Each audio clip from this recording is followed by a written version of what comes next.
Just a moment ago, we received the transcript from today that revealed a previously unknown exchange between the judge and the defense attorneys, where the judge told defense attorneys that he would not tolerate Trump's behavior during Daniels' testimony. He accused Trump of audibly cursing and shaking his head. Now, Aaron, this is significant because this is not something that we have seen so far in the criminal case, though it was the kind of behavior that Trump displayed in his civil litigation.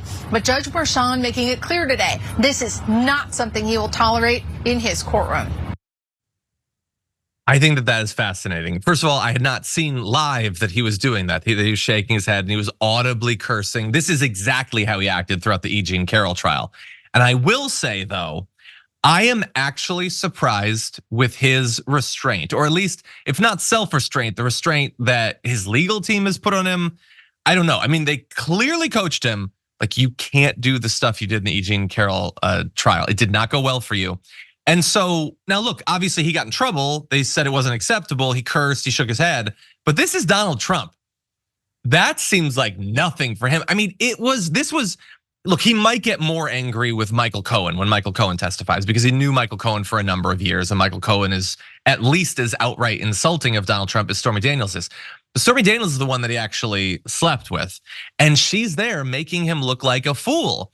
And he just swore a couple times and shook his head. I mean, you know how badly he wanted to do a press conference where he called her horse face, and he wanted to go on Truth Social and he wanted to attack her, and he largely didn't. Now, he did put out this message on Truth Social saying it's a really bad feeling to have your constitutional right to free speech, such a big part of life in our country, so unfairly taken from you, especially when all the sleazebags, lowlifes, and grifters that you oppose are allowed to say absolutely anything that they want. So he goes on and talks about the judge. Now, that could be interpreted theoretically as a response to the testimony that we had seen. And if that is how you interpret it, then it does seem like another violation of the gag order, that he's referring to a witness as a sleazebag, lowlife, and grifter. He's not supposed to do that, but it was only one message. Now, I would still say, with the judge saying he's not gonna tolerate Trump acting like that, well, you're saying you're not gonna tolerate it, but there weren't any penalties.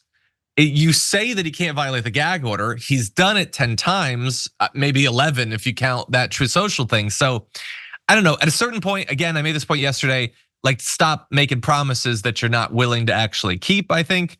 But what do you make of Trump? I'm giving him credit. Do you think that he deserves credit for a little bit of restraint, or how do you interpret that? Hell no, the bar is so low for this guy. I mean, they either need to give him a set of keys like you do to distract a baby, or put a spit hood on him. I mean, this is ridiculous. And the judge even said, Judge Merchan says to the defense attorney, I don't want to embarrass him, so I'm telling you what, he just cursed, shook his head.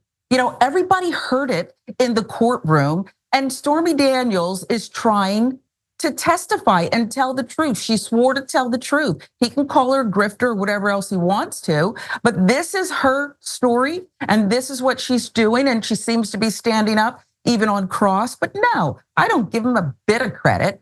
And I understand that the judge is trying to protect the integrity of the case and appeal and whatever else, but you are tolerating it. Who else gets away with that? Yeah. I mean, nobody that I know of in American history, honestly. He's getting away with a lot. And I will just remind everyone, the judge said the last thing that he wanted to do was put Trump in jail. And I think that was honest.